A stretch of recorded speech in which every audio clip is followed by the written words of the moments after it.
Hello everyone, welcome to the dynamic govt exam coaching YouTube channel. Friends, ఈ video 2024 August 19 నుంచి 25 వరకు జరిగిన most important current affairs మరియు వాటికి సంబంధించిన రివిజన్ చేసుకుందాం.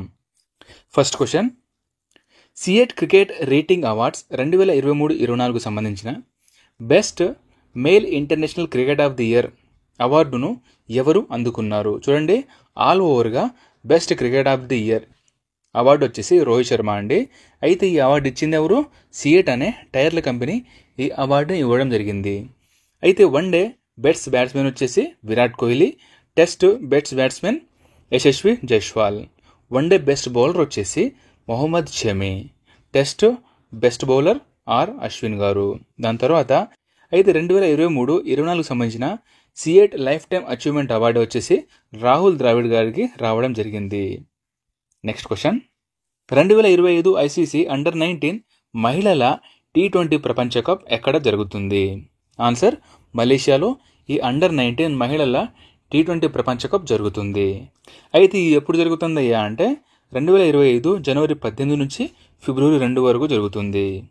నెక్స్ట్ క్వశ్చన్, 2024 లుషానే డైమండ్ లీగ్లో నీరజ్ చోప్రా ఏ స్థానంలో నిలిచారు? ఆన్సర్, 2వ స్థానం. అయితే టాప్ 3 ప్లేయర్ చూసుకుందాం ఒకసారి. అండర్సన్ పీటర్స్ చూడండి 90.61 మీటర్లతో first place, Neeraj Chopra 89.49 metres second place, Julian Weber ఈయన 87.08 మీటర్లతో థర్డ్ ప్లేస్లో ఉన్నారు. నెక్స్ట్ క్వశ్చన్, ఇటీవల రాయపూర్లో ఎన్నోవ ఎడిషన్ దివ్య కళామేళ ప్రారంభమైంది? ఆన్సర్, 17వ ఎడిషన్ రాయపూర్లో అయితే ఈ దివ్య కళామేళ ప్రారంభమైంది. అయితే దీనిని ప్రారంభించింది ఎవరయ్యా అంటే కేంద్ర మంత్రి అయిన డాక్టర్ వీరేంద్ర కుమార్ దీనిని ప్రారంభించారు. నెక్స్ట్ చూద్దాం, 2024 ఐసీసీ మహిళల T20 ప్రపంచ కప్ ఎక్కడ జరుగుతుంది? ఆన్సర్, యునైటెడ్ అరబ్ ఎమిరేట్స్ అంటే యుఏఈలో ఈ 2024 మహిళల T20 ప్రపంచ కప్ జరుగుతుంది. అయితే ఎప్పుడు జరుగుతుంది అంటే అక్టోబర్ 3 నుంచి అక్టోబర్ 20 తారీఖు వరకు జరుగుతుంది. ఎడిషన్ 9వ ఎడిషన్. యాక్చువల్గా ఈ ఐసీసీ మహిళల T20 ప్రపంచ కప్ వచ్చేసి బంగ్లాదేశ్లో జరగాలి, కానీ అక్కడ ప్రజెంట్ అశాంతి కారణంగా ఈ వేదికను మార్చడం అనేది జరిగింది. నెక్స్ట్ చూద్దాం, ఇటీవల నికర సున్నా కార్బన్ ఉద్గార స్థితిని పొందిన భారతదేశపు మొదటి విమానాశ్రయం ఏది? ఆన్సర్, ఇందిరాగాంధీ అంతర్జాతీయ విమానాశ్రయం, ఇది న్యూఢిల్లీలో ఉంటుంది. నెక్స్ట్ క్వశ్చన్, 2024 ఇండియా ట్రావెల్ అవార్డ్స్లో ఉత్తమ విమానాశ్రయం టైటిల్ను ఏ విమానాశ్రయం గెలుచుకుంది? ఆన్సర్, రాజీవ్ గాంధీ అంతర్జాతీయ విమానాశ్రయం, ఇది హైదరాబాద్లో ఉంటుంది. నెక్స్ట్ క్వశ్చన్, భారతదేశంలో మొదటి రాజ్యాంగ మ్యూజియంను ఏర్పాటు చేస్తున్నట్లు ప్రకటించిన సంస్థ ఏది? Answer, Jindal global university. అయితే దీని పేరేమిటయ్యా అంటే the constitution academy the rights freedom museum. అయితే ఈ మ్యూజియం 2024 నవంబర్ 26న ప్రారంభిస్తారు. ఎక్కడ ప్రారంభిస్తారు అంటే హర్యానాలోని సోనిపత్లో గల జేజీయూ క్యాంపస్లో, అంటే జిందాల్ గ్లోబల్ యూనివర్సిటీ క్యాంపస్లో దీనిని ప్రారంభిస్తారు. నెక్స్ట్ క్వశ్చన్, ఇటీవల భారత్ 1000 కిలోమీటర్ల పరిధి గల ఏ డ్రోన్ను ఆవిష్కరించింది? Answer, kamikaze drone. అయితే దీనిని తయారు చేసింది ఎవరయ్యా అంటే NAL అంటే నేషనల్ ఏరోస్పేస్ ల్యాబొరేటరీస్. అయితే ఈ డ్రోన్లు 30 నుండి 40 కిలోల వరకు పేలుడు పదార్థాలు మోసుకెళ్లగలవు. అయితే ఈ డ్రోన్ యొక్క ప్రత్యేకత ఏమిటయ్యా అంటే ఇది GPS లేకుండా పనిచేస్తుందండి. సో ఇది చాలా ఇంపార్టెంట్, GPS లేకుండా ఇది పనిచేస్తుంది. అయితే GPS మాత్రమే కాకుండా ఇది పైలట్ లేకుండానే ఖచ్చితమైన టార్గెట్లను ఖచ్చితంగా ఛేదించగలవు. అయితే నేషనల్ ఏరోస్పేస్ ల్యాబొరేటరీస్ గురించి ఇంపార్టెంట్ పాయింట్ చూడండి. దీని యొక్క స్థాపన 1959 జూన్ 1న జరిగింది. ప్రధాన కార్యాలయం కర్ణాటకలో ఉంటుంది. ప్రజెంట్ డైరెక్టర్ వచ్చేసి doctor Abhay Anant Pashilkar. Next question, భారతదేశంలో అత్యధిక పబ్లిక్ ఎలక్ట్రిక్ వెహికల్ ఛార్జింగ్ స్టేషన్లను ఏ రాష్ట్రంలో ఉన్నాయి? ఆన్సర్, కర్ణాటక రాష్ట్రంలో ఇండియాలోనే అత్యధిక పబ్లిక్ ఎలక్ట్రిక్ వెహికల్ ఛార్జింగ్ స్టేషన్లు ఉన్నాయి. అయితే 2017లో ఈవీ పాలసీని ప్రవేశపెట్టిన తొలి రాష్ట్రంగా కర్ణాటక నిలిచిందండి. సో అప్పటి నుంచి అడ్వాన్స్గా ఈ కర్ణాటక మొదటి స్థానంలో నిలిచింది. Next question, 2024 food and drink నివేదిక ప్రకారం ఏ భారతీయ బ్రాండ్ ప్రపంచంలో బలమైన ఫుడ్ బ్రాండ్గా ర్యాంకును పొందింది? ఆన్సర్ అమూల్ కంపెనీ ప్రపంచంలో మొదటి స్థానంలో నిలిచింది. అయితే గత సంవత్సరంలో ఇదే అమూల్ కంపెనీ సెకండ్ ప్లేస్లో ఉండేది. Next question. ఇటీవల ఏ దేశం ఉపరితలం నుండి ఉపరితలానికి బాలిస్టిక్ క్షిపణి షాహీన్ 2ను విజయవంతంగా ప్రయోగించింది? ఆన్సర్ పాకిస్తాన్ దేశం దీనిని ప్రయోగించింది. Next question. వ్యవసాయ శాఖ మంత్రి అయిన శివరాజ్ సింగ్ చౌహాన్ రైతు చర్చల కార్యక్రమాన్ని ఏ పేరుతో ఇటీవల ప్రారంభించారు? ఆన్సర్ రైతు చర్చ అండి. అయితే దీనిని కిసాన్ కి బాత్ అని కూడా అంటారు హిందీలో. Next question. 2024లో మొదటి బుక్ బ్రహ్మ సాహిత్య పురస్కారం ఎవరికి వచ్చింది? చూడండి, కొత్తగా ఈ అవార్డు అనేది ఏర్పాటు చేయడం జరిగింది. అయితే మొదటిసారిగా వచ్చింది ఎవరయ్యా అంటే కర్ణాటకకు చెందిన జయమోహన్ గారికి రావడం జరిగింది. అయితే భారతీయ భాష సాహిత్యానికి విశేష కృషి చేసిన వారికి ఈ బుక్ బ్రహ్మ సాహిత్య పురస్కారం అనేది ఇవ్వడం అనేది జరుగుతుంది.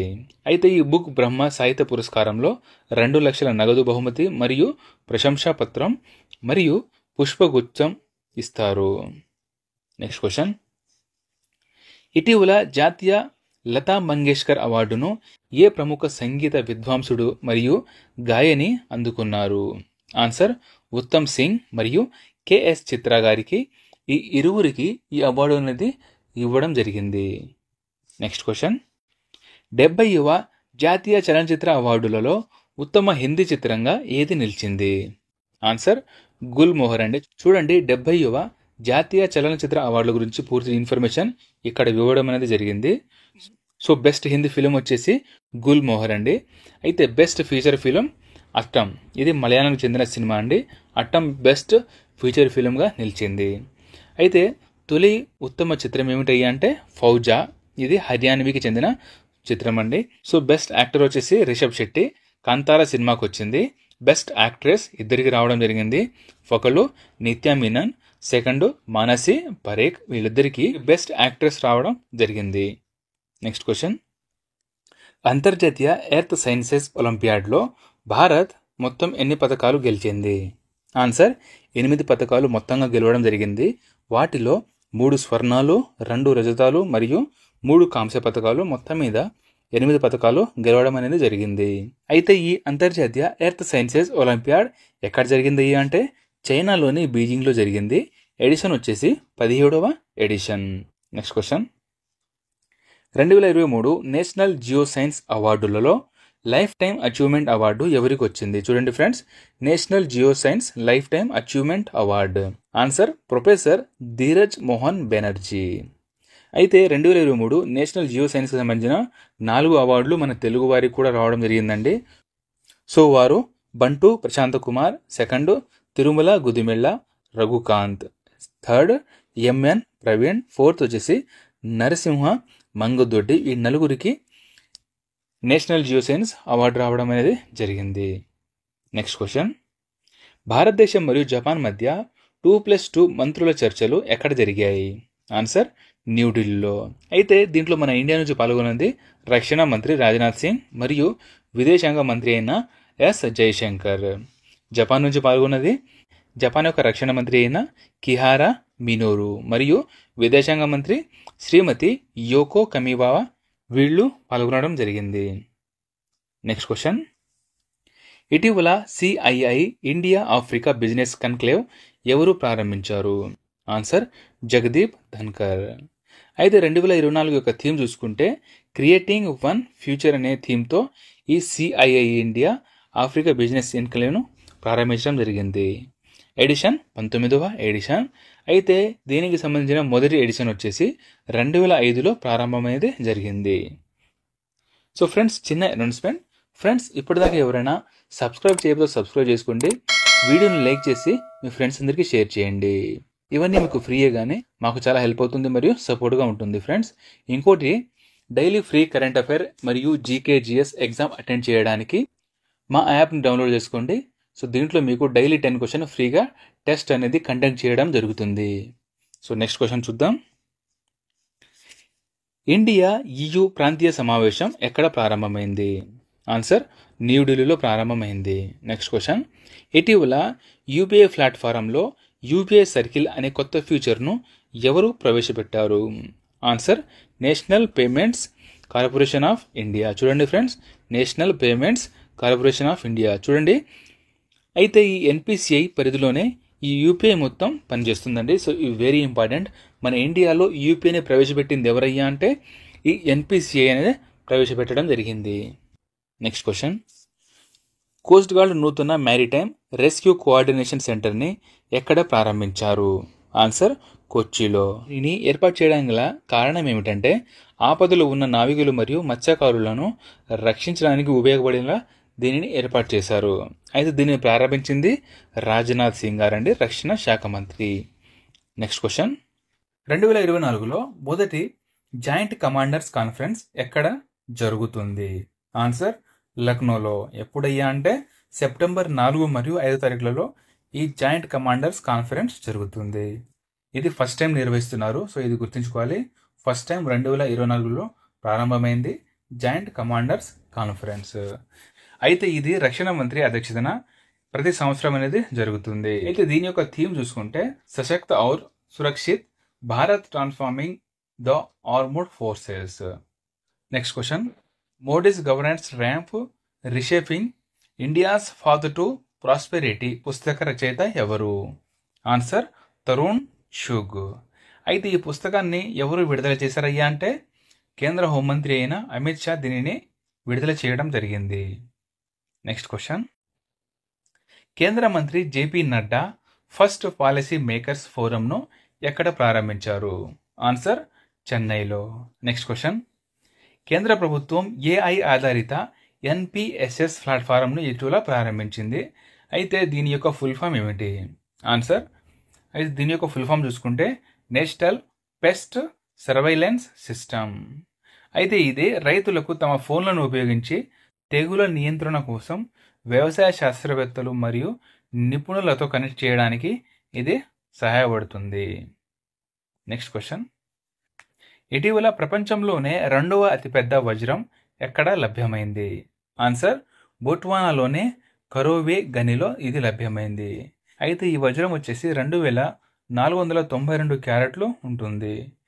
సో ఇది సెకండ్ ప్లేస్ అండి. అయితే ఫస్ట్ ప్లేస్ చూసుకుంటే కల్లనిన్ వజ్రం, ఇది 3106 క్యారెట్లు కలిగి ఉంది. అయితే ఇది ఎక్కడ దొరికిందయ్యా అంటే సౌత్ ఆఫ్రికాలో 1905లో లభ్యమైంది. నెక్స్ట్ క్వశ్చన్, ఇటీవల భారత రాష్ట్రపతికి సెక్రటరీగా ఎవరు నియమితులయ్యారు? ఆన్సర్ దీప్తి ఉమా శంకర్. నెక్స్ట్, ఇటీవల పరిశ్రమ మరియు అంతర్గత వాణిజ్యం ప్రోత్సాహక శాఖ కార్యదర్శిగా ఎవరు బాధ్యతలు స్వీకరించారు? Answer Amardeep Singh Bhatia. Next question, minority వ్యవహారాల మంత్రిత్వ శాఖ కార్యదర్శిగా ఎవరు నియమితులయ్యారు? ఆన్సర్ చంద్రశేఖర్ కుమార్. నెక్స్ట్, ఇటీవల దేశంలో వైద్య నిపుణుల భద్రతపై ఏర్పడిన నేషనల్ టాస్క్ ఫోర్స్ అధ్యక్షులుగా ఎవరు నియమితులయ్యారు? చూడండి, ఎన్టీఎఫ్ నేషనల్ టాస్క్ ఫోర్స్ అధ్యక్షులు వచ్చేసి Rajiv Gaba. Next question, air force authority of India చైర్మన్గా ఎవరు నియమితులయ్యారు? Answer M Suresh. అయితే ఎయిర్పోర్ట్స్ అథారిటీ ఆఫ్ ఇండియా యొక్క స్థాపన 1995 ఏప్రిల్ 1న జరిగింది. ప్రధాన కార్యాలయం న్యూఢిల్లీ. అయితే ప్రస్తుతం పౌర విమానయాన శాఖ మంత్రి ఎవరి అంటే కింజరపు రామ్మోహన్ నాయుడు గారండి. ఏవియేషన్ మినిస్టరీ అని కూడా అంటారు. నెక్స్ట్ క్వశ్చన్, 2024 ప్యారిస్ ఒలింపిక్స్లో భారతదేశ చెఫ్ డి మిషన్గా ఎవరు నియమితులయ్యారు? ఆన్సర్ సత్యప్రకాష్ సాంగ్వాన్. అయితే 2024 పారా ఒలింపిక్స్ యొక్క ఎడిషన్ చూసుకుంటే 17వ ఎడిషన్. ఇది ఎప్పటి నుంచి ఎప్పుడు జరుగుతుందంటే ఆగస్టు 28 నుంచి 8 సెప్టెంబర్ వరకు జరుగుతుంది. నెక్స్ట్ క్వశ్చన్, ప్రపంచంలో అత్యుత్తమ బ్యాంకర్గా ఎవరు ఎంపికయ్యారు? ఆన్సర్ శక్తికాంత దాస్ అండి. ఆర్బీఐ గవర్నర్ అయిన శక్తికాంత దాస్, ఈయన వరుసగా సెకండ్ టైం అండి ఇలా ఎంపిక అవ్వడం జరిగింది. అయితే ఈ ర్యాంకులు ఇచ్చింది గ్లోబల్ ఫైనాన్స్ మ్యాగజైన్ అండి. అమెరికాకు చెందిన ఈ మ్యాగజైన్ ర్యాంకులు అనేది ఇవ్వడం జరిగింది. దాంట్లో శక్తికాంత దాస్ గారు వరుసగా 2వసారి అత్యుత్తమ బ్యాంకర్ ఆఫ్ ది ఇయర్గా నిలవడం జరిగింది. Next question, National Association of Software Service Companies NASSCOM అధ్యక్షుడిగా ఎవరు నియమితులయ్యారు? Answer Rajesh Nambiar. Next, GRM basmati rice brand అంబాసిడర్గా ఎవరు నియమితులయ్యారు? Answer Salman Khan. Next question, ఇటీవల కార్పొరేట్ వ్యవహారాల మంత్రిత్వ శాఖ ఎంసీఏ కార్యదర్శిగా ఎవరు బాధ్యతలు స్వీకరించారు? ఆన్సర్ దీప్తి గౌర్ ముఖర్జీ. చూడండి ఫ్రెండ్స్, కార్పొరేట్ వ్యవహారాల మంత్రిత్వ శాఖ కార్యదర్శి వచ్చేసి దీప్తి గౌర్ ముఖర్జీ. నెక్స్ట్ క్వశ్చన్, మెరుగైన వాతావరణ సమాచారాన్ని అందించడానికి భారత వాతావరణ శాఖతో ఏ ఫౌండేషన్పై ఒప్పందం సంతకం చేసింది? ఆన్సర్ రిలయన్స్ ఫౌండేషన్ ఈ సంతకం అనేది చేయడం జరిగింది. నెక్స్ట్ క్వశ్చన్, ఇటీవల ప్రపంచ మానవతా దినోత్సవం ఏ రోజున జరుపుకున్నారు? ఆన్సర్ ఆగస్టు 19న. అయితే దీనిని ఎందుకు జరుపుకుంటారయ్యా అంటే 2023 ఆగస్టు 19న ఇరాక్లోని బాగ్దాద్లోని కెనాల్ హోటల్పై జరిగిన బాంబు దాడిలో మొత్తం 22 మరణించారండి. సో వారి యొక్క జ్ఞాపకార్థంగా ఈ మానవతా దినోత్సవం అనేది జరుపుకోవడం జరుగుతుంది. 2024 యొక్క థీమ్ చూసుకుంటే act for humanity. Next question, ప్రపంచ సంస్కృత భాషా దినోత్సవం ఏ రోజున జరుపుకున్నారు? ఆన్సర్ ఆగస్టు 19వ తారీఖున ప్రపంచ సంస్కృత భాషా దినోత్సవం జరుపుకున్నారు. దీనిని 1969 నుండి జరుపుకుంటున్నారు. నెక్స్ట్ క్వశ్చన్, ఇటీవల ప్రపంచ దోమల దినోత్సవం ఏ రోజున జరుపుకున్నారు? Answer August 20న. నెక్స్ట్, ఇటీవల సద్భావన దివాస్ ఏ రోజున జరుపుకున్నారు? ఆన్సర్ ఆగస్టు 20 తారీఖున ప్రపంచ దోమల దినోత్సవం మరియు సద్భావన దివాస్ కూడా జరుపుకుంటారు. నెక్స్ట్ క్వశ్చన్, ఇటీవల జాతీయ అంతరిక్ష దినోత్సవం ఏ రోజున జరుపుకుంటారండి? So very very very important. ఈ మధ్య కాలంలో మోస్ట్ అడిగిన క్వశ్చన్ అండి ఇది, మోస్ట్ ఇంపార్టెంట్ క్వశ్చన్ ఇది. ఆన్సర్ వచ్చేసి జాతీయ అంతరిక్ష దినోత్సవం ఆన్సర్ వచ్చేసి ఆగస్టు 23న. ఎందుకు జరుపుకుంటారయ్యా అంటే 2023న చంద్రయాన్ 3 మిషన్ చంద్రుని ఉపరితలంపై దిగిన రోజును గాను ఈ ఆగస్టు 23ను జాతీయ అంతరిక్ష దినోత్సవంగా జరుపుకుంటారు. అయితే 2024 యొక్క థీమ్ చూసుకుంటే touching lives while touching the moon India space saga అనే థీమ్తో 2024 ఈ దినోత్సవాన్ని జరుపుకున్నారు. నెక్స్ట్ క్వశ్చన్, స్లేవ్ ట్రేడ్ నిర్మూలన అంతర్జాతీయ దినోత్సవం ఏ రోజున జరుపుకుంటారు? ఆన్సర్ ఆగస్టు 23న. సో ఫ్రెండ్స్, ఇది ఈ వారానికి సంబంధించిన most important current affairs. Friends, ఇప్పటిదాకా ఎవరైనా సబ్స్క్రైబ్ చేయకపోతే సబ్స్క్రైబ్ చేసుకోండి, వీడియోని లైక్ చేసి మీ ఫ్రెండ్స్ అందరికీ షేర్ చేయండి. ఇవన్నీ మీకు ఫ్రీయే కానీ మాకు చాలా హెల్ప్ అవుతుంది మరియు సపోర్ట్గా ఉంటుంది. Thank you. జై హింద్.